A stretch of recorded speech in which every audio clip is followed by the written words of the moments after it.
a nossa aulinha. Então, meninos, quero agradecer a presença de vocês aqui no portal. Nós já estamos aí na nossa 13ª semana de aulas remotas, tá ok? É muito bom ter vocês participando aqui no portal com a gente, né, para poder nos estimular, certo? Então, espero poder contar sempre com o máximo possível da presença de vocês, tá?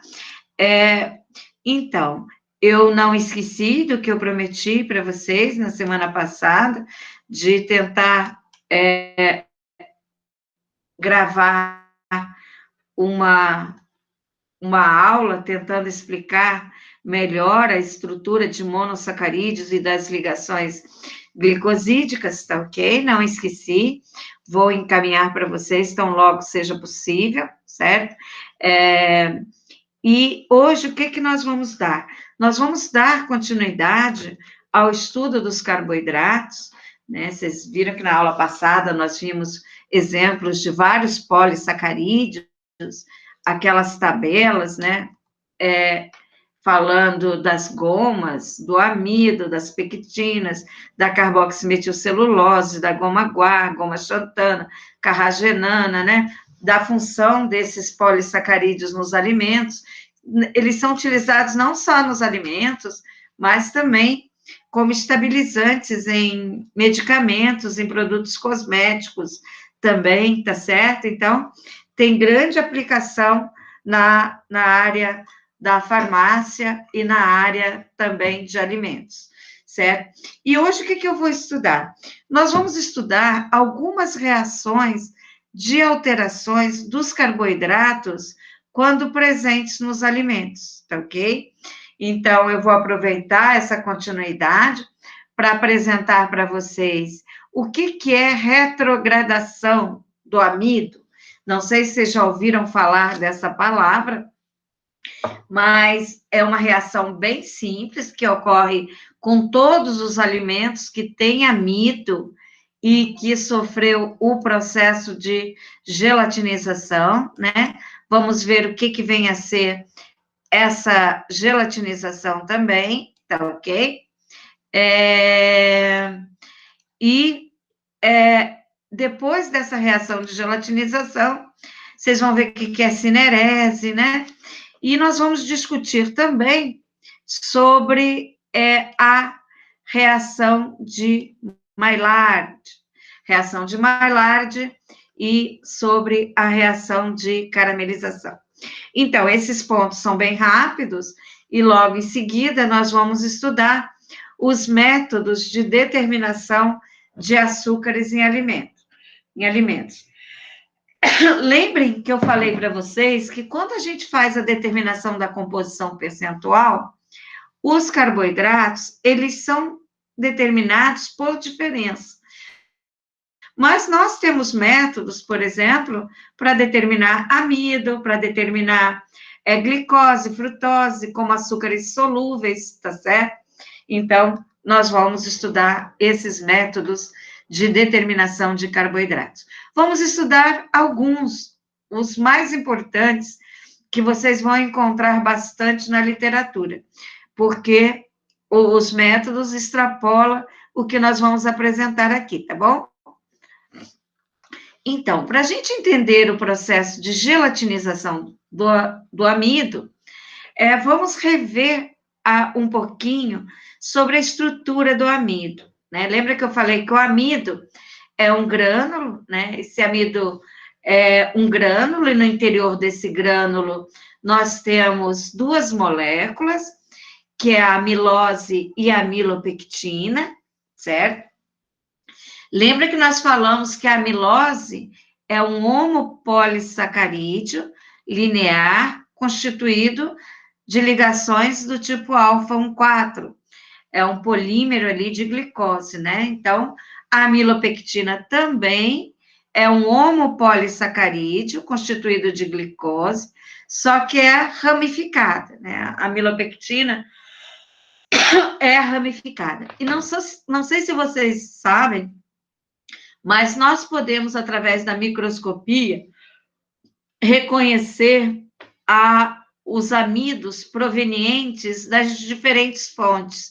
Por exemplo, da batata, do centeio, do milho, da mandioca, tá? Então, cada amido tem as suas características, ou seja, vão variar na sua percentagem de amilose e amilopectina, né?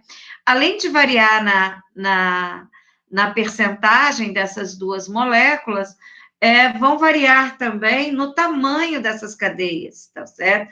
Algumas cadeias têm mais unidades de glicose, outras cadeias têm menor quantidade de unidades de glicose, tá certo? E a presença dessa percentagem de amilose e amilopectina e também do tamanho dessa cadeia é importante para as propriedades tecnológicas do amido. Que propriedades são essas? De conferir viscosidade, né? Seja ser estabilizante e espessantes do meio onde eles são utilizados, como nós vamos ver a seguir. Nós temos aí essa palavra destrinas, muitas pessoas têm dúvida, o que é a destrina, né? Destrina é o que é o produto da degradação do amido, certo? Da degradação ali parcial do amido. À medida que nós vamos hidrolisando o amido, vamos formando o quê? As destrinas. E se nós continuarmos essa hidrólise, o que vai acontecer? Essas destrinas vão ser transformadas em disacarídeos, como a maltose, que é um disacarídeo, né? Tem 2 unidades de glicose, e ainda a maltose, ela é hidrolisada à glicose, tá certo? Então, destrinas é o amido hidrolisado. E, seguindo essa hidrólise, nós temos a maltose, que é um disacarídeo, e a glicose como mono, que é formada, tá? Eu vou passar um instantinho aqui. Então, olha, se vocês, como nós falamos, cada tipo de amido, por exemplo, a mandioca, o milho, arroz, batata, trigo, apresentam aí, olha, uma temperatura de gelatinização. E vocês estão observando que nós temos, como eu falei para vocês, variação na percentagem de amilose e de amilopectina, né? Então, observem aí que temos as temperaturas, os intervalos de temperatura de gelificação do amido, e nós temos aí o teor de amilose de cada uma dessas moléculas. Por que eu coloquei isso? Porque é importante vocês saberem que quanto maior o teor de amilose, maior a viscosidade a frio, ou seja, nós vamos ter substâncias mais viscosas e também uma maior temperatura de gelificação, certo? E nós vamos ver também que quanto maior o teor de amilose, maior a velocidade da reação de retrogradação, certo? Então, vocês viram que nós estamos falando aqui de termos como gelificação, retrogradação, nós já vamos explicar o que vem a ser isso. Por outro lado, se o amido tem um maior teor de amilopectina, vai apresentar soluções de menor viscosidade. A gente fala solução, mas na verdade é uma dispersão coloidal, né? É uma dispersão coloidal, porque o amido não é solúvel em água, né? Então, nós vamos discutir isso daí. Então, nós temos uma menor temperatura de gelificação e uma menor retrogradação, certo? Então, gente, o que vem a ser a gelatinização? Vocês sabem que o amido, ele não é solúvel em água fria, não é verdade? Então, se você pegar um copo com água e colocar, por exemplo, uma colher de maisena é o amido do milho, né? Então, o que, que vai acontecer? Você vai até dispersar esse amido na água enquanto você estiver homogeneizando. Mas se você deixar em repouso, o que, que você vai observar? Que esse amido vai se depositar no fundo do recipiente, certo? Mas observem, meninos, que por que o amido não é solúvel em água? Ele não é solúvel em água porque na temperatura ambiente, as moléculas do amido, elas encontram-se unidas por pontes de hidrogênio, né? Então, eu tenho a molécula da amilose, que forma aquela estrutura alfa-hélice, né? Então, ela está unida entre si por pontes de hidrogênio. E, sendo assim, não se liga com a água, tá bom?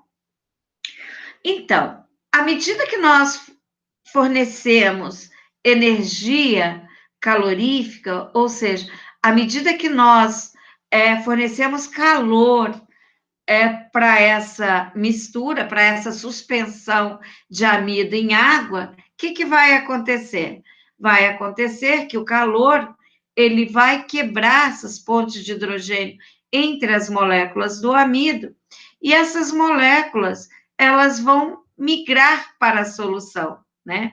Elas migram para a solução e se unem o quê? As moléculas de água, né? Então, esse grânulo, ele é entumecido, ou seja, ele se liga às moléculas de água e até alcançar a sua temperatura de gelificação. O que é a temperatura de gelificação? É a temperatura na qual a viscosidade desse meio, dessa dispersão, é máxima, tá? Então, à medida que nós vamos aquecendo, o amido vai se ligando à molécula de água até atingir uma viscosidade máxima. Então, nessa viscosidade máxima, nós temos ali todas as moléculas unidas por pontes de hidrogênio a moléculas de água. Então, nós temos aí a temperatura de gelificação estabelecida do amido. Alguns fatores afetam essa temperatura de gelificação. Então, o que a gente faz ao atingir a temperatura de formação do gel? Se você desligar o aquecimento, essa dispersão coloidal, que vai formar o quê? Um gel, né? Vai endurecer, vai ocorrer a gelificação, tá? Então, a gelificação, nós obtemos o quê? Pelo resfriamento, né? Pelo repouso da solução viscosa de amido. E esse gel formado, imagine uma polenta, né? Aonde você vai aquecendo, o que você vai observando? Que vai aumentando a viscosidade, até atingir essa temperatura de gelificação do amido. Quando alcança essa temperatura, o que acontece? Você coloca no recipiente e deixa em repouso. Então, se antes nós tínhamos uma dispersão coloidal bem viscosa, depois você vai ter um gel, né? Ele vai formar essa estrutura de gel. E igual esse gel com o repouso, né? Imagina que você coloca na geladeira, né? Armazena. Com o armazenamento, o que acontece? Nós temos uma reação chamada de retrogradação, né? Então, o que seria esta retrogradação? Seria o retorno do amido à condição inicial de quê? De insolubilidade em água fria, tá, gente? Porque o que vai acontecer, né? Então, observem que, à medida que ocorre o repouso, desfaz-se as fontes de hidrogênio das moléculas do amido com as moléculas de água.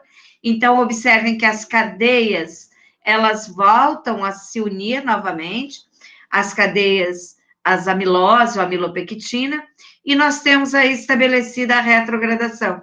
E com isso nós temos o quê? A expulsão das moléculas de água.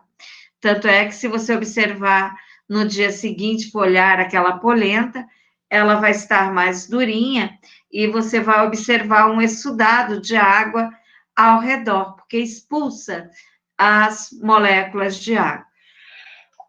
Então, é todo alimento que contém amido, que sofreu o processo de aquecimento, de solubilização, ele sofre esse processo de retrogradação, né? Então, a retrogradação está envolvida, então, nesse processo de cristalização dessas moléculas do amido, é a principal reação responsável pelo envelhecimento dos pãezinhos, né? Os pãezinhos que nós compramos na padaria e nós deixamos de um dia para o outro, né? Eles não ficam duros, né? Aqueles pães amanhecidos.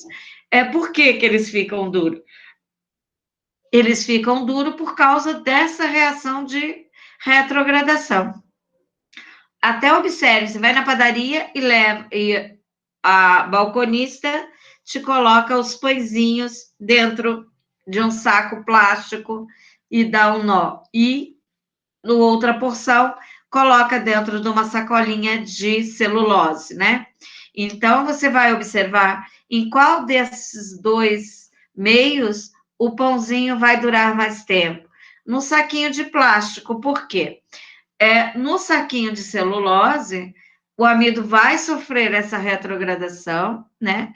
Vai produzir a água, né? Vai liberar a água, a gente chama por cinerese, que é o processo de expulsão da água que vai ocorrer durante essa retrogradação, né? Então, e o pão vai ficar duro. No plástico, não. O que acontece no plástico? Também vai ocorrer esse processo de expulsão da água, só que a água, ela vai se manter no meio ali, né? Então, vocês podem observar que o pão perde a sua textura, fica meio mochibinha, né? Meio mole, mas fica mais macio do que o outro. Vocês podem observar panetones, por exemplo. Panetones da marca famosa aí da Balduco e os panetones que a gente compra nas padarias, né? Esses panetones artesanais. Então, o que se observa? A textura de um Balduco é bem umedecida e o da padaria é bem ressecado. Porque existem vários aditivos que são desenvolvidos pela indústria para tentar melhorar, né, essa velocidade de retrogradação, né? Então, se coloca vários aditivos para tentar manter essa textura por mais tempo. Vocês podem até observar que a presença de ovos, né, a presença de leite, são alguns ingredientes que diminuem a velocidade de retrogradação, porque tem substâncias que vão manter o quê? A molécula da água ligada por mais tempo, tá certo? Então, hoje em dia, existem nas universidades vários grupos de pesquisas que tentam modificar a estrutura do grânulo do amido para que sua velocidade de retrogradação seja a mínima possível, tá ok? Como produzindo os chamados amidos modificados. Vocês vão observar que, por exemplo, esses amidos modificados, o que se realiza? São promoção de reações químicas, né, para conferir estrutura que impeçam essa retrogradação, né, essa associação dessas moléculas novamente, tá ok? Como nós vimos anteriormente, quem tem maior velocidade de retrogradação? Um amido que tem alto teor de amilopectina ou que tenha baixo teor de amilopectina, né? Então, Quanto maior o teor de amilopectina, menor a velocidade de retrogradação. Quanto maior o teor de amilose, maior a velocidade de retrogradação do amido.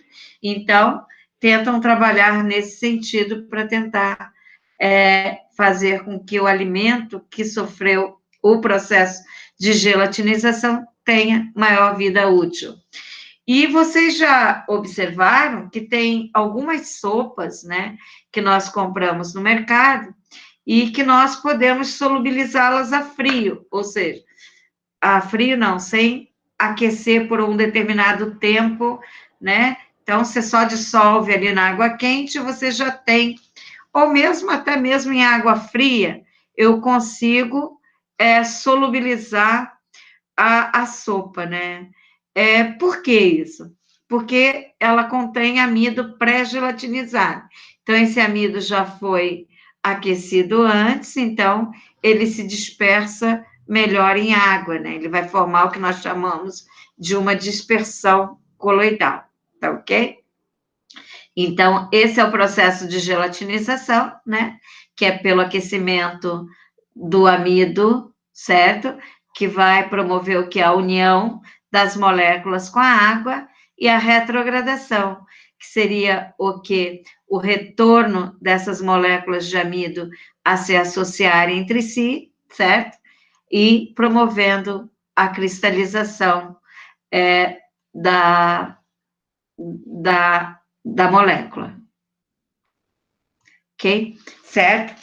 Então, nós vamos falar agora da reação de Maillard. A reação de Maillard é uma reação muito importante que ocorre com todos os alimentos, certo? Que contém o quê? Açúcares redutores, certo? Açúcares redutores e aminoácidos. Lembram, gente, que todos os monossacarídeos são açúcares redutores. E entre aqueles oligossacarídeos relevantes em alimentos, quais são aqueles chamados de não redutores? Seria a sacarose, né? Entre esses que nós utilizamos em casa, né? O único, assim, de relevância em aplicação em alimento que não é redutor é a sacarose, tá? Então, a sacarose, junto com o aminoácido, não vai formar reação de Maillard, porque eu preciso de um açúcar redutor e um aminoácido. Então, todos aqueles demais açúcares que nós falamos que está presente nos alimentos, quase, são redutores, todos monossacarídeos. Glicose, frutose, galactose, tá ok? Maltose, certo? Então, o que acontece? Açúcar redutor e aminoácido, eles vão se unir, né? Vão formar esses produtos que nós estamos chamando aqui de condensação e eliminação, que pode ser de Amadori ou Renz. Por quê? Amadori é quem desenvolveu, estudou os compostos de condensação resultante da união de um aminoácido e um açúcar redutor, quando esse açúcar é uma aldose. E Renz, quando nós temos um aminoácido e um açúcar redutor do tipo cetose, tá certo? Então, eles estudaram esses produtos de condensação, e esses produtos de condensação, eles são, em uma etapa posterior, levados a intermediários incolores. Esses intermediários, eles podem apresentar ou não nitrogênio na molécula, certo? Esses intermediários incolores, eles vão depois passar pela degradação de Strecker. Essa etapa, gente, da degradação de Strecker é uma etapa muito importante, porque nós vamos ter a formação do CO2 e de compostos carbonilados. Esses compostos carbonilados voláteis, né, que são de baixo peso molecular, são esses compostos que vão conferir o quê? O aroma e o sabor do alimento, tá ok?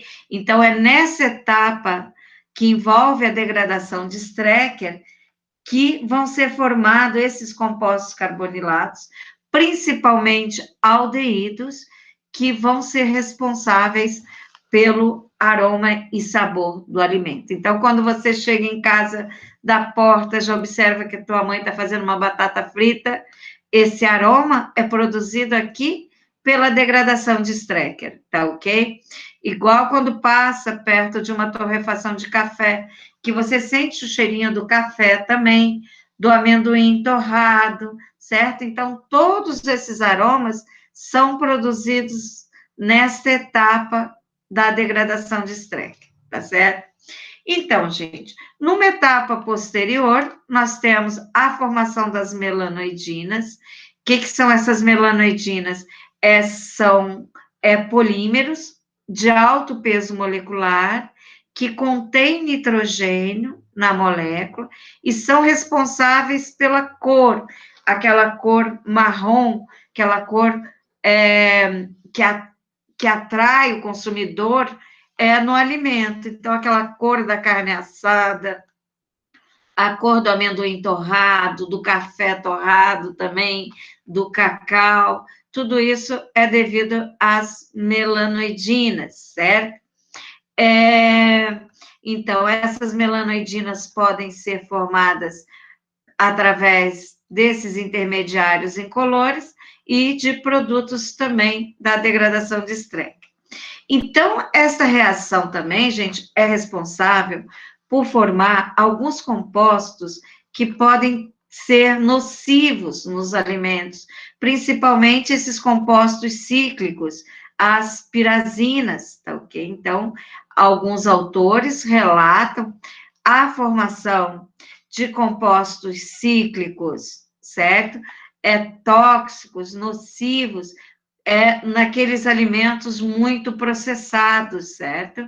Então, traz aí uma certa toxicidade para o alimento. Só colocando para vocês que esta reação de Maillard, ela não é exclusiva do alimento, ela também ocorre nas nossas células. Não sei se vocês já ouviram falar em glicação, né, no processo de envelhecimento, conhecido como processo de glicação ou proteína glicada. O que seria essa proteína glicada? É proteína ligada a açúcar, né? Então, por isso que nós não devemos consumir muito açúcar, que esse açúcar ele vai ficar no sangue e vai promover a glicação de proteínas, promover o processo de envelhecimento, formar radicais livres, né, certo? Esses radicais livres são responsáveis por doenças diversas no nosso organismo, tá? Por exemplo, até aquela coloração escura que ocorre na nossa pele é resultado da reação de Maillard. A reação escura que ocorre, por exemplo, principalmente no corpo de indivíduos diabéticos que têm normalmente um teor de açúcar alto no sangue, né? Então, ele é mais sujeito a esta reação, tá? Então, não sei se vocês entenderam que para ter reação de Maillard em qualquer alimento, basta ter um açúcar e um aminoácido, né? Então, vão formar uma reação que a gente chama de escurecimento não enzimático. Para quê? Para diferenciar daquelas reações de escurecimento, por exemplo, da maçã, em presença do oxigênio, certo? Em virtude da ação da enzima polifenol oxidase. Aqui é um escurecimento devido à formação das melanoidinas e formação de aroma e sabor, tá ok?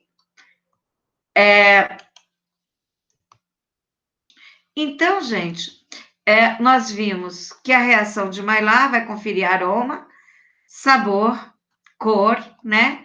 E nós temos, através do processo de torrefação, que pode ser do cacau, né, do café, do amendoim, certo?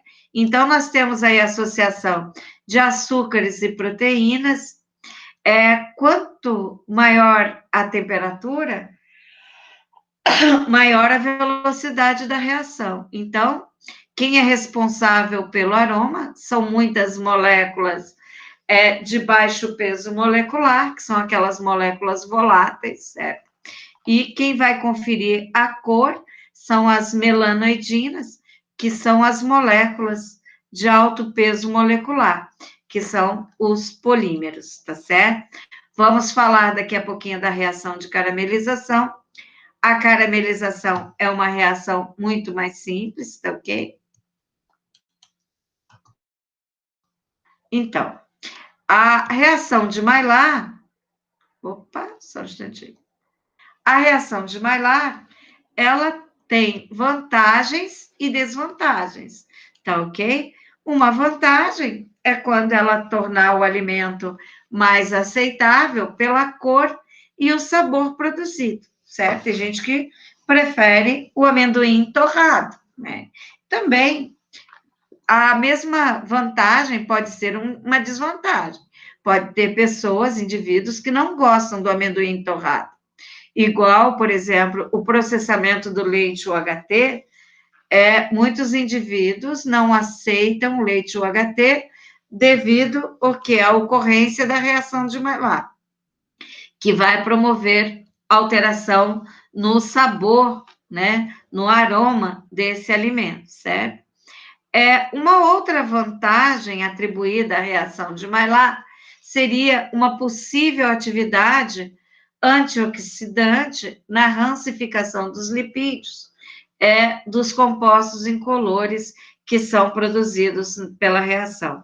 Essa informação é segundo o Bobbio, né? Segundo o Bobbio, então, esses intermediários incolores, eles podem ter essa atividade antioxidante. E a desvantagem, né, também, além da que nós falamos, de tornar o alimento inaceitável, está relacionada à perda de aminoácidos essenciais, certo? Por quê? Porque vocês viram que a reação ocorre da condensação do açúcar redutor e com o aminoácido, certo? Então, esse aminoácido que é condensado, ele vai se transformar em melanoidinas ou em pirazinas. Então, esses dois compostos levam o nitrogênio do aminoácido, né? E eles não são absorvidos pelo nosso organismo, tá ok? Lembra que eu falei para vocês também uma das desvantagens, pena que nós não temos tempo para discutir, seria de compostos tóxicos formados por esta reação, tá ok? E vários fatores afetam a velocidade da reação de Maillard. Entre esses fatores, nós temos a temperatura, né? Então, quanto mais alta a temperatura, maior a velocidade da reação, né? Isso acontece com todas as reações, normalmente, sendo que aqui, a partir de 40 graus, parece que a velocidade da reação praticamente duplica, né? A cada aumento de 10 graus, né? Então, a partir dos 40, a cada aumento de 10 graus, a velocidade da reação praticamente duplica. Em relação ao pH, o pH ótimo para a reação de Maillard é entre 6 e 7, tá ok?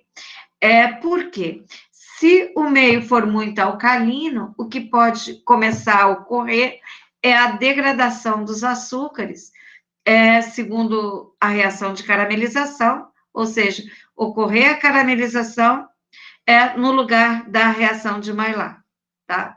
Um outro fator que afeta é a atividade de água, né? Lembra que nós falamos que a atividade de água é ótima para a ocorrência de reações químicas e bioquímicas é entre 0,4 a 0,8, então, mais ou menos nesta faixa. Em relação à natureza dos carboidratos também, por exemplo, pentoses têm uma velocidade maior do que os oligosacarídeos, certo? E as aldoses maior do que as cetoses, então a velocidade depende, então, do tipo de carboidrato. Tem carboidrato que a reação ocorre mais rapidamente e outros que a reação ocorre mais lentamente. E também depende da natureza do aminoácido. Por exemplo, aqueles aminoácidos que têm cargas positivas parecem reagir com maior velocidade, ser mais reativo, principalmente a lisina, né? Então, não há um consenso na literatura sobre a influência dessa natureza do aminoácido, mas o consenso que existe é que a lisina é o aminoácido mais reativo, ou seja, é um aminoácido essencial que mais se perde no alimento devido à reação de Maillard, tá ok? Por isso que o leite, né, o leite, o HT, ele tem um menor teor de lisina do que o leite cru ou o leite pasteurizado, tá certo? E nós temos também catalisadores. O que são catalisadores? Quais substâncias que aceleram essa velocidade da reação? Nós temos citratos, fosfatos, tá ok? Que estão normalmente presentes nos alimentos, eles favorecem a reação de Maillard. E para inibir, né? Como eu devo inibir, uma vez que ela apresenta algumas desvantagens? Para inibir, eu posso retirar o açúcar redutor. Isso ocorre muitas vezes, por exemplo, para processamento dos ovos, nós temos os ovos em pó, tipo a clara e a gema, certo? E a clara é muito utilizada para a produção de confeitos, de doces, certo? E para evitar escurecimento, eles às vezes retiram a glicose da clara antes de transformá-la em pó, antes do processo de secagem, tá ok? Porque no processo de secagem, nós teríamos aí a reação de Maillard, que pode influenciar na cor dos produtos elaborados, certo? E o outro meio, né? Então, nós podemos inibir pela retirada do açúcar redutor ou ainda pela adição de SO2, né? H2SO3 também, que vai acontecer, porque nós vamos inibir, porque o SO2, ele se condensa com açúcar redutor, evitando que o aminoácido se ligue a ele, tá certo? Então, a reação de Maillard, ela é importante para a indústria de alimentos, porque, observe, muitos alimentos processados têm o seu ponto ótimo, a sua cor, que é estabelecida por esta reação. E uma das análises que se faz muito em alimentos é a análise sensorial, tá ok? Então, tem um aparelho onde você vai observar a cor desenvolvida naquele alimento, tá bom? E essa cor é o padrão de qualidade. Então, você está acostumado a produzir o seu alimento sempre com aquela cor, você tem que manter esse padrão, né? Não pode ser nem aquém nem além, porque senão você corre o risco de perder o seu consumidor, tá? E a reação de caramelização, aqui vamos falar, só um instantinho, opa. A reação de caramelização é uma reação bem simples, certo? Porque ela resulta de quê? Do aquecimento do açúcar. Aqui não precisa ser redutor. Pode ser açúcar redutor ou não redutor, pode ter água ou não, pode ter catalisador ou não, né? Então, a reação de caramelização, ela resulta o quê? Do aquecimento do açúcar. O meio ácido e básico, ele pode catalisar a reação. Porque essa velocidade de caramelização do açúcar em meio neutro é muito lenta, certo? Ela ocorre bem lentamente para começar a escurecer. Enquanto, se o meio for básico, a gente logo vai observar já o quê? Um leve escurecimento do meio, né? Já vai começar a escurecer. E o ácido também catalisa, escurece mais rápido do que o meio neutro. E quando nós temos as aulas práticas, eu faço reações de caramelização, ou seja, a gente pesa açúcar e coloca ácido, água e hidróxido para a gente observar o tempo de escurecimento. Então, o que eu observo que o meio básico, dependendo da concentração, já logo vai começar a escurecer sem aquecimento até. Então, é o que começa a escurecer primeiro. Mas no final de um mesmo tempo de aquecimento, a gente observa que a cor do caramelo em meio ácido é mais intensa, tá ok? Ela é mais intensa. E depende bastante a cor do caramelo, é do pH do meio, né, certo? E da temperatura. Sabe-se que ocorre nesse meio reações de degradação, de hidrólise, condensação. O mecanismo da reação não é totalmente conhecido. A recomendação é que nós devemos utilizar temperaturas abaixo de 20 graus Celsius. Por quê? Porque temperatura além de 200 graus, o que vai ocorrer? Nós vamos promover a carbonização do açúcar, tá ok? Ok, tá? Então, nós vamos carbonizar o açúcar. E como produto final, o caramelo, ele é muito utilizado pela indústria de alimentos, ou seja, é o corante mais utilizado pela indústria de alimentos, porque ele pode ser utilizado em pequenas quantidades, né, apresentar diferentes viscosidades e não interferir ainda com sabor original do alimento, tá ok? Então, existe, o caramelo é inócuo? Nós vamos falar que alguns sim, outros não, né? Então, o caramelo, ele é um corante natural, mas nós temos aqueles caramelos obtidos a partir de sais de amônio, que são os caramelos utilizados na Coca-Cola e que eles têm uma certa toxicidade, né? Então, eles fazem mal ao nosso organismo, por isso que a legislação limita a sua quantidade no alimento, tá ok? Então, aqui nós não temos a degradação de Strecker, embora vocês possam sentir o aroma do caramelo, mas não são produtos formados pela degradação de Strecker, mas sim por hidrólise, tá ok? Que vamos formar aí os caramelos, tá? Então, basta aquecer. Vocês já observaram algumas mães, ao preparar o caramelo para o pudim, costumam às vezes colocar o quê? Um pouquinho de limão. Por quê? Vai aumentar a velocidade de caramelização. Ou seja, eu vou ter a formação da cor do caramelo mais rápido, né? Tá ok? Do que se deixar sem. Então, gente, essas reações de alterações dos carboidratos que eu tinha para apresentar para vocês, tá ok? Que nós vimos aí, reação de Maillard, caramelização, a gelificação do amido e a retrogradação, tá bom? Espero que vocês tenham entendido esses termos. E nós vamos falar agora sobre os métodos de determinação dos carboidratos nos alimentos. Então, como qualquer análise, antes nós precisamos de realizar tratamentos prévios da amostra. Lembram lá do esquema geral de uma análise quantitativa? O que eu preciso fazer?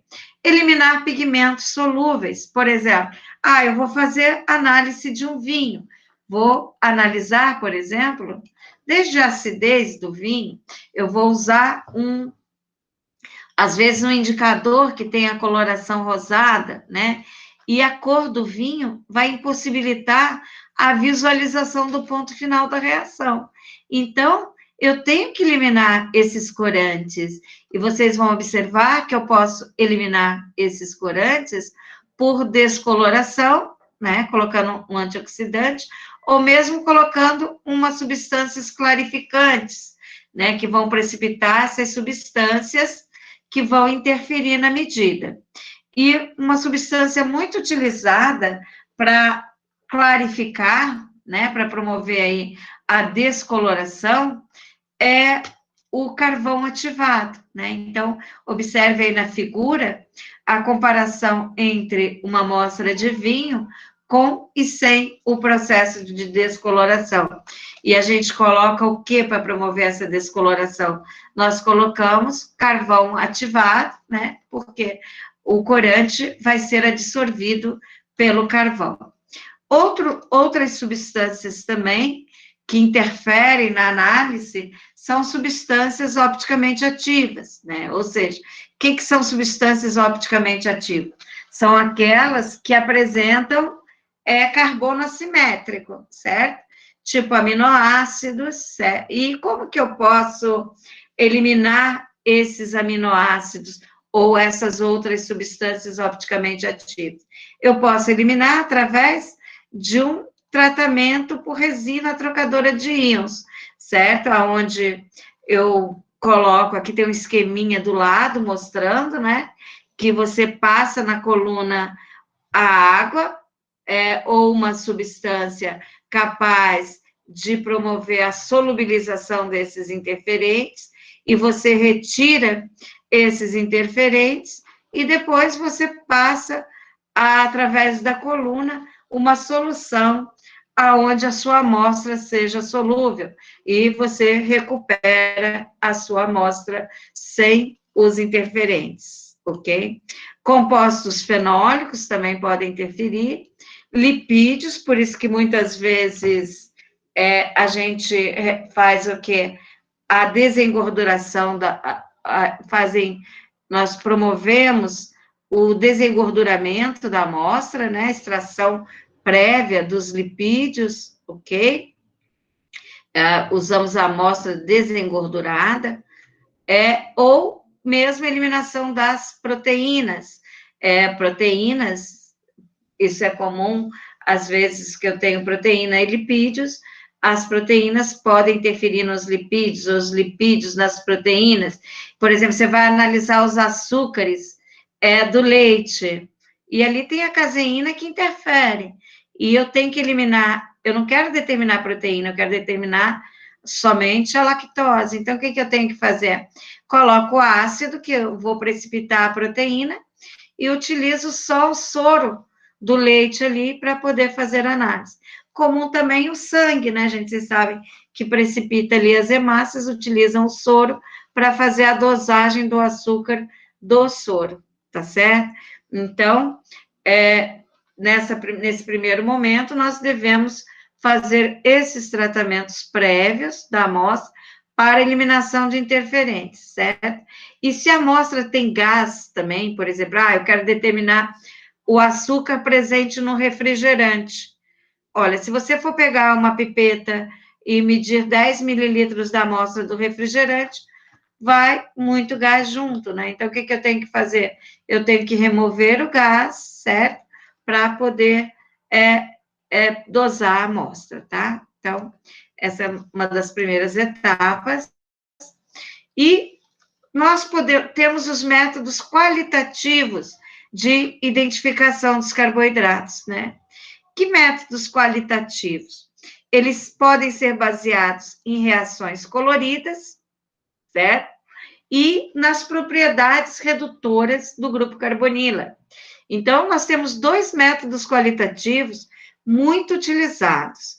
Que reações coloridas são essas? Olha só, imagine que você quer determinar, quer verificar se tem açúcar em um meio, né? Glicose, frutose, sacarose. O que nós vamos colocar? Eu vou colocar o açúcar em um tubo de ensaio, e em seguida eu vou colocar ácido sulfúrico. Porque ao colocar o ácido sulfúrico, eu vou formar o hidroximetilfurfural, que é o HMF, que é um produto da degradação do açúcar. E esse HMF, ele pode reagir com a antrona ou com o fenol, tá ok? Então, HMF mais antrona vai formar um composto colorido. E HMF mais fenol vai formar também outro composto colorido. Aí sim eu posso identificar o açúcar, né? Falar que nesse meio tem o açúcar, certo? Então, lembrando que basta colocar o açúcar e ácido sulfúrico, que eu vou formar o produto da degradação, que é o HMF, né?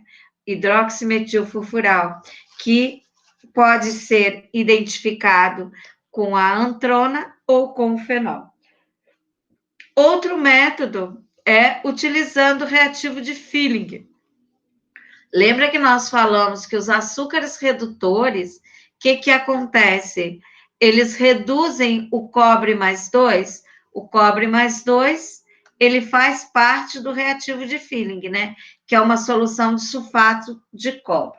Então, essa solução de Feeling, que eu estou falando para vocês, ela é composta de 2 reagentes. O sulfato de cobre, né? Que tem o cobre mais 2, e o tartarato de sódio e potássio, né? Então, tem o Feeling A e o Feeling B, certo?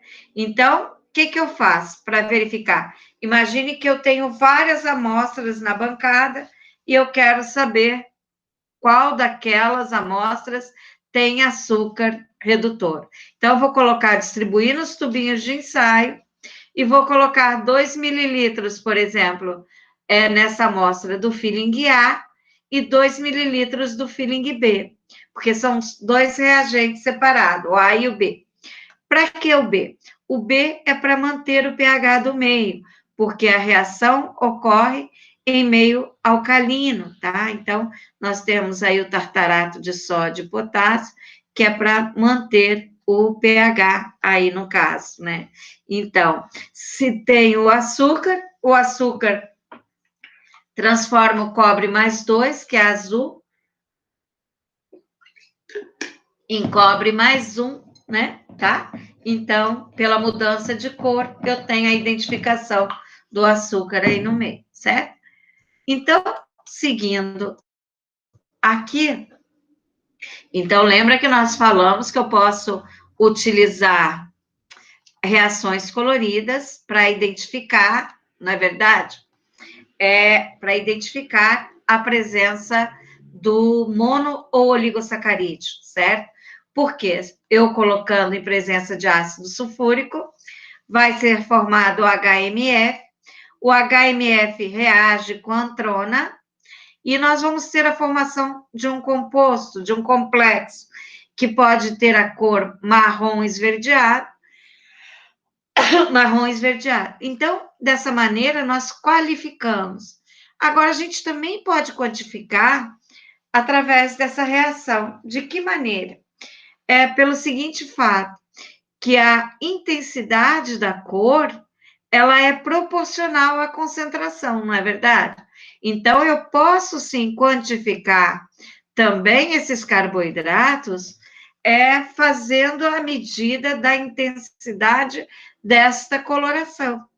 Não sei se vocês sabem, mas tem a espectrofotometria, que é um método que nós utilizamos um aparelho chamado de espectrofotômetro, onde nesse aparelho nós podemos medir a quantidade de energia absorvida por essa amostra, que é proporcional à sua concentração, tá? Então, lembrando que essa reação com a antrona, ela pode servir tanto para qualificar quanto para quantificar. Qualificar é indicar se tem ou não. Quantificar, indicar a concentração relativa, tá bom? Então, nós falamos também da antrona, ou, só um instante, voltando aqui, ou do fenol, né? Só um instantinho que acho que é meu, tá pulando aqui. Ok.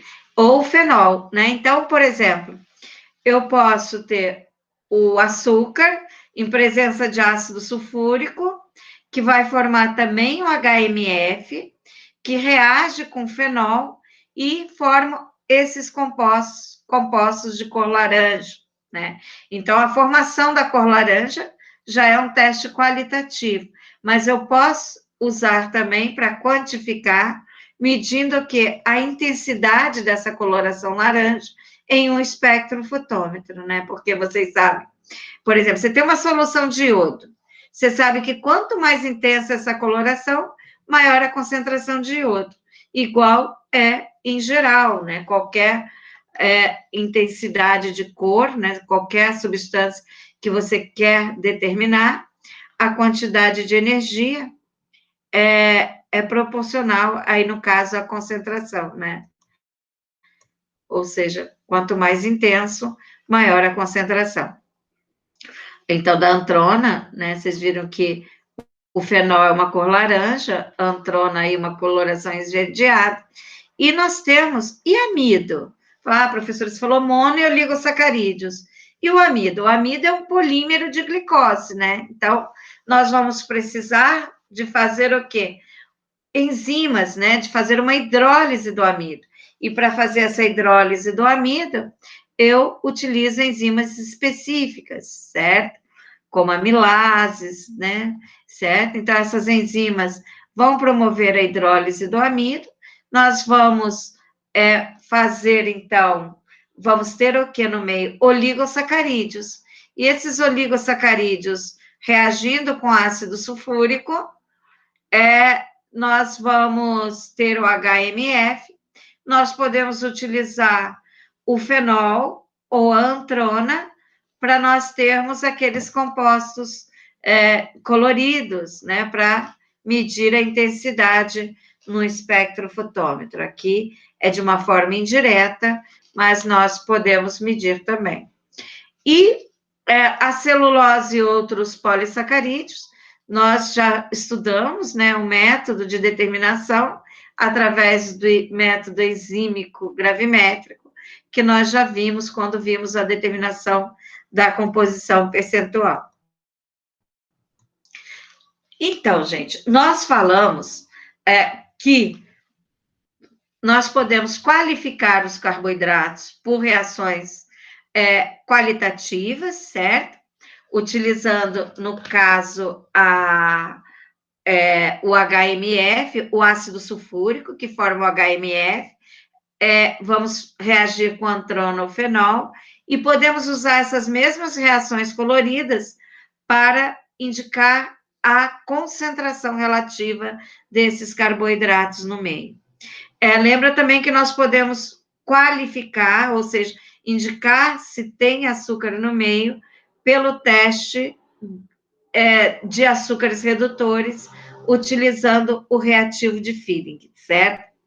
Mas nós temos os métodos espectrofotométricos, são métodos o quê? Instrumentais, né, de quantificação de açúcares. Mas nós temos métodos convencionais também de quantificar os açúcares, né? Então, quais seriam os métodos quantitativos convencionais, certo? Aqueles métodos clássicos. Nós temos, gente, 3 métodos convencionais. Seria o método de Munson-Walker, Lane-Anon e Sesumug, tá? Então, são 3 métodos. Munson-Walker, Lane-Anon, que vocês vão ver no próximo slide, e Sesumug no outro. Munson-Walker é um método gravimétrico, certo? Vocês sabem o que é um método gravimétrico, né? Então, nós temos ali que o açúcar, ele vai reagir, no caso, com reativo de Feeling, e vai formar um precipitado, no caso de óxido de cobre, e esse precipitado, ele vai ser filtrado e vai ser pesado. E a concentração do açúcar vai ser o quê? Correlacionada com a massa desse precipitado, tá certo? Então, o método de Munson-Walker é um método gravimétrico, baseado também na redução do cobre pelos grupos redutores dos açúcares, tá? E o Lane-Anon, diferente do método de Munson-Walker, só um instantinho, é um método titulométrico, né? Então, vocês observem que esse método titulométrico foi desenvolvido por Lane-Anon, que nem o anterior gravimétrico foi desenvolvido por Munson Walker. Também baseia-se na propriedade redutora dos açúcares, né, que vai reduzir o cobre mais 2, né? Então, nesse caso, gente, imagine que vocês queiram determinar a concentração de açúcares em um suco. Então, eu vou preparar a amostra e vou colocar a amostra na bureta, né? Em um aí que vocês estão vendo, né? Então, eu vou colocar a solução da amostra na bureta e vou medir o reativo de Feeling, que vai ser 10 mililitros do Feeling A, 10 mililitros do Feeling B. Essa reação, ela ocorre a quente, né? Então, vou ter que aquecer, ela vai ocorrer com esse licor de Feeling, que eu chamo de licor, a solução de Feeling fervente, né? Então, quando esse licor de Feeling estiver fervente, nós vamos adicionar gota a gota a solução da amostra que está presente aqui na bureta, até mudar toda essa coloração azul para essa coloração vermelho tijolo. Então, eu vou fechar a torneirinha da bureta, vou medir o volume da amostra que eu utilizei para reduzir completamente aí o cobre mais 2 a cobre mais 1, e através desse volume eu vou fazer os cálculos da quantidade de açúcar redutor, né? Então, eu posso utilizar o método de Lane-Einstein para determinar açúcares em suco. Daí você podia me perguntar assim, poxa, professora, mas a sacarose é um açúcar não redutor. E o açúcar que a gente mais coloca, que mais se coloca em sucos, é a sacarose. Como que eu vou fazer para medir a sacarose baseado neste método que é em função da propriedade redutora dos açúcares, né? Porque sacarose não é um açúcar redutor, né? Então, gente, o que eu tenho que fazer é um tratamento da amostra. Vocês lembram do açúcar invertido que nós discutimos? Então, eu vou ter que transformar esse açúcar em açúcar invertido. Como que eu faço isso? Adicionando ácido. O que é o açúcar invertido? Né? O açúcar obtido pelo aquecimento da sacarose em meio ácido, né? Então, a gente aquece, a gente faz um tratamento diferente da sacarose, né? Aqui, da amostra para determinação da sacarose, certo? Então, nós vamos adicionar ácido, vamos aquecer, certo? Depois de aquecido, sim, que nós vamos filtrar essa amostra, transferir para a bureta, e aí, o que eu vou medir? Vou medir o teor de glicose e frutose, né? Que vai ser a quantidade de sacarose que está presente aí, no caso, no suco, tá? Então, é dessa maneira que nós vamos fazer. Então, é o método de Lane-Einstein, né? Vocês viram que é o método de titulometria, de oxirredução, baseado na redução do cobre mais 2. Posso determinar a sacarose, né? Mas antes, nós temos que fazer a inversão da sacarose. E temos um outro método também convencional, que é desenvolvido por Sesumog, que é o método microtitulométrico, certo? Também baseado na redução do cobre mais 2 pelo açúcar.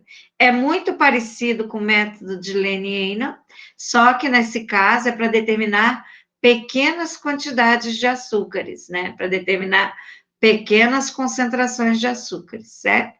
Então, observem, gente, nós temos 3 métodos convencionais que nós citamos ali, né? Então, nós temos o método de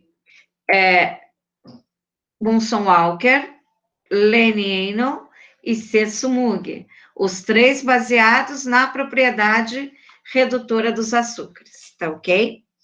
Então, nós vamos falar de outros métodos, vocês já devem ter escutado falar em cromatografia.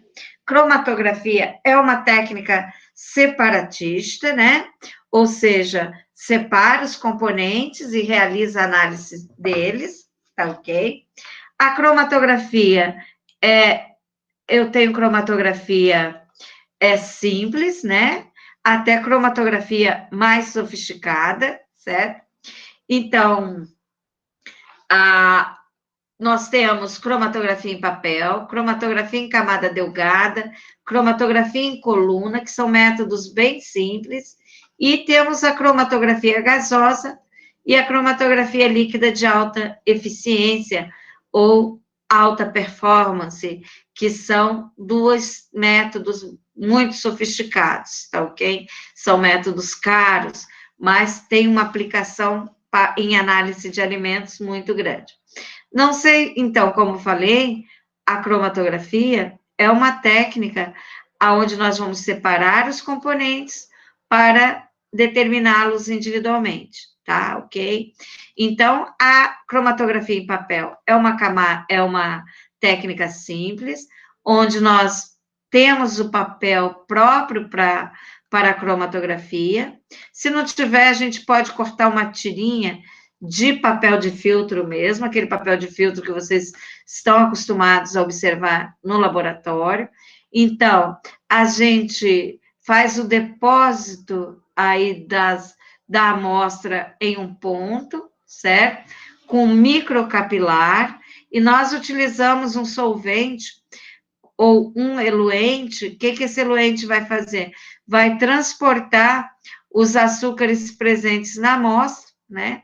Vai levar esses açúcares presentes na amostra e vai separá-los em bandas, né? Vai formar várias bandas. Isso em função o quê? Da afinidade do componente do açúcar, né? No caso, no solvente que for utilizado. Por exemplo, se eu utilizo um solvente bem apolar, então aqueles componentes, quanto mais apolares, serão transportados por uma distância maior, né? Então, cada banda dessa que vocês estão observando é um componente. E por essas distâncias, nós podemos identificar esses açúcares. Então, ok? E a cromatografia em camada delgada parece com a cromatografia em papel, só que nós utilizamos uma lâmina, tipo aquelas lâminas que vocês utilizam no microscópio, né? Então, se faz uma camada de sílica nela, preenche essa lâmina com sílica, e igual faz-se um depósito na amostra, certo? Utiliza também um solvente para transportar e distribuir os componentes presentes na amostra.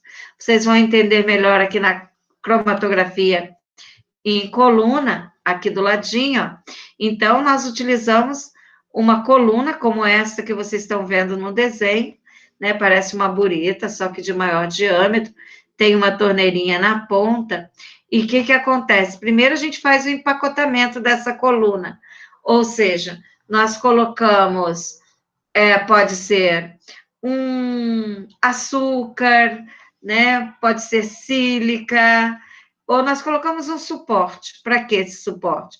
Porque eu vou colocar em seguida a minha amostra, né? E depois um solvente, tá ok? E uma vez colocado o solvente, os componentes eles vão se distribuir, né? Como vocês estão observando, vão ser distribuídos na coluna. Então, onde vocês têm a altura da coluna, imagine que deu 10 centímetros, tem 100% de todo o material. Imagine que esse primeiro aqui deu 1 centímetro, então esse último componente é 1%. E nós vamos separando esses componentes, né, por fases, certo? Através da torneirinha aqui, e vamos analisando eles individualmente, por proporção. Você sabe que o primeiro aqui está 10%, esse último 20%, o terceiro em 10%, o último componente aqui, e nós vamos identificar cada um desses açúcares, tá ok? Então, a cromatografia em coluna também é uma técnica relativamente simples, como a cromatografia em papel e a cromatografia em camada delgada. Essa cromatografia líquida de alta eficiência, ela já é uma técnica sofisticada, já é acoplada a um computador que emite um cromatograma, certo? Então, neste cromatograma são distribuídos componentes sobre a forma de picos, como vocês estão vendo ali, e nós podemos determinar o tipo e a concentração deles dessa maneira. Então, o objetivo aqui, gente, é só informar para vocês que a cromatografia também é uma técnica muito utilizada na determinação de açúcares, né? E quais são os tipos de cromatografia que nós temos? Nós temos a cromatografia em papel, camada delgada, nós temos a cromatografia em coluna, a cromatografia gasosa e a cromatografia líquida de alta eficiência, tá? Então, esta última, ela é mais top de todas, né? A gasosa também, mas essa é a mais top de todas. Vamos falar de alguns métodos ópticos, certo? Para determinação de açúcares. Esses métodos, eles são bem simples, certo? Então, nós temos a refratometria, a polarimetria, a densimetria. Esses 3 métodos que nós estamos vendo, né, são métodos ópticos, são métodos físicos, certo? E a refratometria, ela é muito utilizada no controle de qualidade de xaropes, geleias, sucos.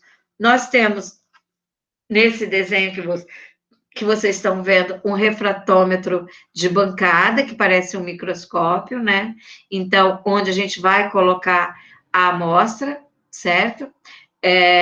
Num visor, e vamos observar um campo, como vocês estão observando aí nessa circular. E daqui, o nosso teor de açúcar, medido por refratometria, é dado em graus Brix, né? Ou seja, quando eu peço teor de sólidos solúveis, teor de sólidos solúveis indica o teor de açúcares. E esse teor de açúcares eu meço aonde? Em um refratômetro, certo? E a unidade de medida é o graus Brix, tá? E nós temos a polarimetria, né? Vou mostrar para vocês o polarímetro e a densimetria. Nós temos os densímetros para verificar a densidade, tá? Então, eu posso verificar o teor de açúcar por esses 3 métodos ópticos também, tá? Então, observem aqui, meninos. Nós temos aqui, isso daqui vai. Eu tenho aqui um esquema de um polarímetro, né? Então, polarímetro é um aparelho que a gente mede nesse aparelho? O desvio da luz plano polarizado, ou seja, quantos graus esta amostra desvia o plano da luz para a direita ou para a esquerda, né? E através desse valor, acompanha uma tabela, o aparelho, que eu vou poder verificar o teor de açúcar, tá ok? Então, no aparelho tem uma luz, certo? Uma fonte de luz. Essa luz vai produzir uma luz não polarizada. O que é uma luz não polarizada? É aquela emitida em todas as direções, certo? E essa luz não polarizada, ela passa por um polarizador. O que é um polarizador? É uma substância que vai fazer com que a luz seja emitida em uma única direção, como vocês estão observando aqui, certo? Então, essa luz polarizada, ela, se passar através de uma amostra opticamente ativa, o que é uma amostra opticamente ativa? É aquela amostra que tem um carbono assimétrico, como os açúcares que nós vimos, né? Quase todos os açúcares apresentam carbono assimétrico. Então, o que vai acontecer com essa a luz polarizada ao atravessar a amostra, né? Então, ela vai desviar o plano da luz para a direita ou para a esquerda em alguns graus. E nós, aqui na ocular, vamos observar esse campo, né? E através desse ângulo, né, para a direita ou para a esquerda, nós vamos verificar a concentração do açúcar, tá? Então, e outra técnica bem simples de identificar é através da densidade, certo? E é uma técnica bem simples, porque eu posso identificar em densidade absoluta ou densidade relativa. Densidade absoluta, nós podemos usar o densímetro, né? Então, nós temos densímetros, que tem uma graduação, como vocês estão observando, e imagine, nós vamos pegar uma proveta de 250 mililitros, vamos adicionar nessa proveta mais ou menos 230 mililitros, imagine que você tem um suco, e nós vamos adicionar esse densímetro ao suco, certo? E ele vai flutuar. E ao flutuar, nós vamos ver aqui na escala, né, o valor da densidade. Então, imagine que você leu 0,990. Normalmente, esses densímetros acompanham tabelas para fazer correção da temperatura, né, que a densidade varia conforme a temperatura, tá ok? Então, é muito comum fazer análise de açúcares através da densidade, tá ok? Então, essa densidade aqui é massa sobre volume, né? Que é densidade absoluta, é gramas por centímetros cúbicos. E nós temos aqui do ladinho uns piquenômetros, né? Que são esses balões bem pequenininhos que nós podemos utilizar para medir a densidade. Imagine que eu quero determinar a densidade relativa de um suco. O que nós vamos fazer? Né? Então, eu vou pegar um balãozinho desse, pesar ele vazio. E, em seguida, enchê-lo totalmente com o suco e vou pesar, tá ok? Então, por diferença de peso, eu tenho a massa do suco, na verdade, certo? Então, pesei ele vazio, pesei esse piquenômetro, esse balãozinho cheio de suco, e vou anotar a massa dos dois. Vou fazer a diferença dele cheio com suco e dele vazio. Então, eu vou ter a massa do suco que eu coloquei ali dentro. Vou fazer igual com a água, ou seja, vou pegar o outro piquenômetro vazio e vou pesar. Em seguida, vou encher o piquenômetro com água e vou pesar. Então, por diferença, o piquenômetro com água menos vazio tem a massa da água. E então, a densidade relativa vai ser a massa do suco dividido pela massa da água, né?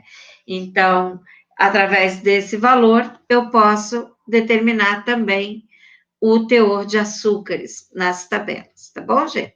Então, vocês observaram que nós temos os 3 métodos ópticos, né? Que é a refratometria, certo? A polarimetria e a densimetria. Lembrando que a refratometria, nós temos o refratômetro, a polarimetria, eu tenho os polarímetros para fazer análise do açúcar, e a densimetria, eu tenho os densímetros, ou tenho os piquenômetros, esses balõezinhos, os densímetros para determinar a densidade absoluta e os piquenômetros, a densidade relativa. Falta pouco para terminar, tá, gente? Só vou dar uma noção aqui para vocês, porque nós falamos de espectrofotometria, e eu não sei se vocês tiveram alguma noção de espectrofotometria, então eu queria só dar uma noção. Imaginem, meninos, que vocês têm, por exemplo, nesse recipiente que eu estou mostrando, que é uma cubeta, né, utilizada para colocação de amostra, e que eu tenha uma amostra aqui dentro. E que nós tenhamos uma luz incidente, né? Pode ser de uma lâmpada, e eu tenho a luz emergente, né? Então, eu pergunto para você, aonde a intensidade da luz é maior? Aquela que incide ou aquela que é emergente? Então, vocês vão me falar que, claro, que a luz incidente vai ter uma potência maior. Por que vai ter uma potência maior? Porque parte da energia presente nessa luz incidente, ela vai o quê? Ser absorvida, né? Absorvida por esta amostra, certo? Então, parte vai ser absorvida e parte vai atravessar essa amostra, tá ok? Então, gente, a espectrofotometria, ela baseia-se no fato que essa quantidade de luz absorvida foi o quê? A energia absorvida pela amostra, que a gente chama de absorbância, é proporcional à concentração da espécie que eu estou analisando na amostra. Tá ok? Então, uma maneira fácil de vocês entenderem seria que a quantidade de energia que foi absorvida, né, é proporcional à concentração. E nós podemos utilizar um aparelho chamado de espectrofotômetro para medir essa quantidade de energia, tá bom? Então, nós vamos só ver aqui só um instantinho. Opa, só um momentinho. Nós vamos observar que toda análise por espectrofotometria segue a lei de Lambert-Beer, né? Segue essa lei de Lambert-Beer. Por quê? Segundo Lambert-Beer, aqui que vocês estão vendo, que é absorbância, vai ser igual a εBC, né? O que é epsilon? Esse epsilon é uma característica da substância, seria um coeficiente de absortividade molar, ou seja, é uma característica de cada substância. B, o que é a B? B seria essa espessura do meio absorvente. Nos laboratórios, nós temos as cubetas que têm 1 centímetro, tá ok? Esse B é 1 centímetro. E C seria a concentração da espécie, tá ok? Então, segundo a lei de Lambert-Beer, ela diz o seguinte, que em um determinado comprimento de onda, certo? A quantidade de energia absorvida por uma amostra é proporcional à sua concentração, tá ok? Então, é um método instrumental, e como qualquer método instrumental, nós temos que preparar padrões, tá ok? Para realizar a análise por esse método. Por exemplo, eu vou zerar o aparelho com água destilada, né, certo? Com absorbância igual a 0, ou seja, não está absorvendo nada e está passando 100% da energia, certo? E quando a absorbância for igual a 1, significa que não tem nada sendo transmitido. Normalmente, a absorbância varia de 0 até 1, né? Então, vamos voltar lá, depois a gente vê aqui. Né? Então, gente, olha só, as partes que compõem um aparelho chamado espectrofotômetro tem uma lâmpada, né, de radiação, que é essa lâmpada que vai gerar energia, é uma lâmpada normalmente de tungstênio. Nós temos um monocromador no aparelho.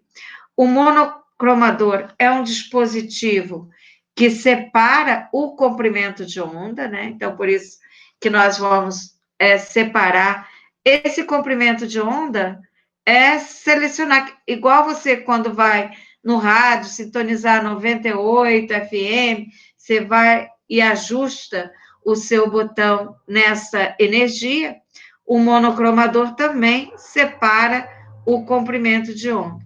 Nós temos um compartimento para colocar a amostra e temos um detector. O que seria esse detector? O detector ele vai transformar a quantidade de energia absorvida em, em digital, né, em um valor na digital, né, que nós vamos fazer a leitura.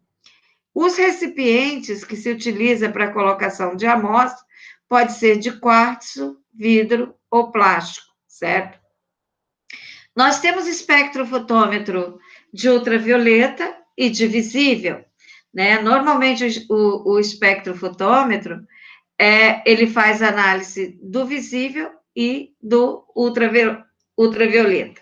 Antigamente nós tínhamos os colorímetros que faziam análise só na região do visível. Para isso, o quê? As amostras tinham que apresentar o quê? Cor, tá ok? Cor. E hoje em dia, não, nós já temos o espectrofotômetro, que faz análises na região do visível e do ultravioleta, praticamente não se utiliza mais os colorímetros.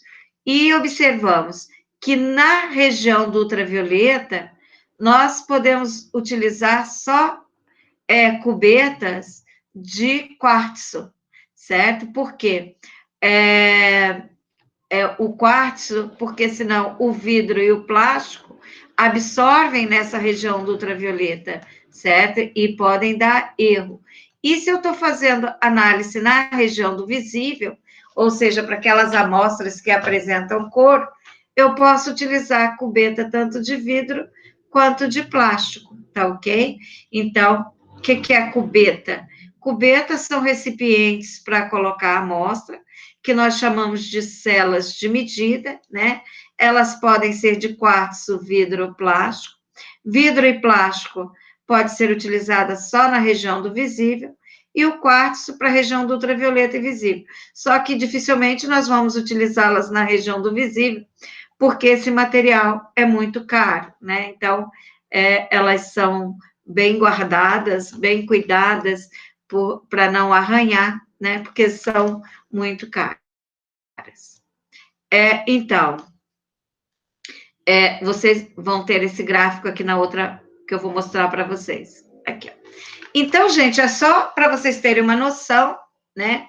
Aqui, imagina que você quer fazer uma análise por espectrofotometria, né? Então, vamos imaginar que você queira determinar açúcar em uma determinada amostra, certo? E nós vamos utilizar aí, então, o quê? Primeira coisa que eu tenho que fazer é preparar padrões, né? Então, ou seja, eu vou preparar solução que contenham concentrações conhecidas de açúcar. Imagine que eu coloque lá 2 gramas por litro de açúcar no C1, 4 gramas de açúcar por litro no C2, 6 gramas de açúcar no C3 e C4 8 gramas de açúcar, né? Então, eu vou aqui e coloco, ó, 2, 4, 6, 8 gramas de açúcar. Esses são os meus padrões. Então, eu pego esses padrões já preparados e vou colocar o que neles? Vou colocar a substância cromófora. O que é a substância cromófora? Lembra lá no início que era antrona ou fenol? Né? Então, eu vou colocar antrona ou fenol, né? Claro que antes nós temos que fazer o tratamento com ácido sulfúrico para liberar o hidroximetilfurfural, para reagir com antrona ou fenol e formar e desenvolver essas cores que vocês estão vendo abaixo, né? Então, nós temos um tempo de incubação para desenvolver essas cores. Então, cada tubinho desse é referente ao padrão. O que eu vou fazer? Eu vou colocar na cubeta, vou colocar no aparelho e eu vou ter a resposta da concentração aqui, ó, em função de absorvância. Estão vendo ali, ó? Cada padrão tem a sua absorvância, né? E, segundo a lei de Lambert-Beer, eu vou construir uma reta, tá? Então, minha curva padrão, que não é bem uma curva, é uma reta padrão, né? Então, tem que ter essa reta padrão. Por quê? Esse branco para quê? Vocês sabem, lembra que eu falei que a gente vai zerar o aparelho, né? Zerar o aparelho 0% absorvância, 100% transmitância, né? Ok? Então, normalmente, a gente prepara o branco só com os reagentes que nós vamos utilizar, né? O solvente. E eu pego a minha amostra, observe a minha amostra, eu faço o mesmo tratamento, né? Vou colocar a substância cromófora e vou entrar com a minha amostra num aparelho, né? Então, o que eu vou ter? Eu vou ter a absorvância dessa amostra, né?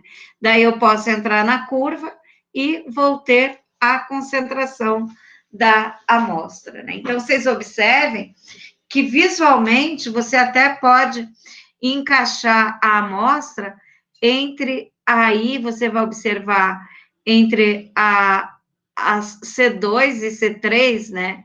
Então, ela está entre C2 e C3. Mas qual é a concentração? Eu vou poder observar através dessa curva de calibração, né? Então, eu posso preparar direto nos tubinhos e colocar nas cubetas lá depois para fazer análise, ou posso preparar as minhas amostras nos balõezinhos, né? Então, essas soluções de referência, né? Claro que tem que compreender a concentração da amostra, para a gente poder depois intercalar a amostra ali, né? Ver entre esses padrões qual foi a sua concentração, tá ok, gente? Então, é só uma noçãozinha geral para vocês, né? Saberem que a espectrofotometria é um método que baseia-se na lei de Lambert-Beer, onde a absorvância é proporcional à concentração. Nós utilizamos o espectrofotômetro, precisamos construir uma curva de calibração padrão, tá ok? Para poder realizar a análise.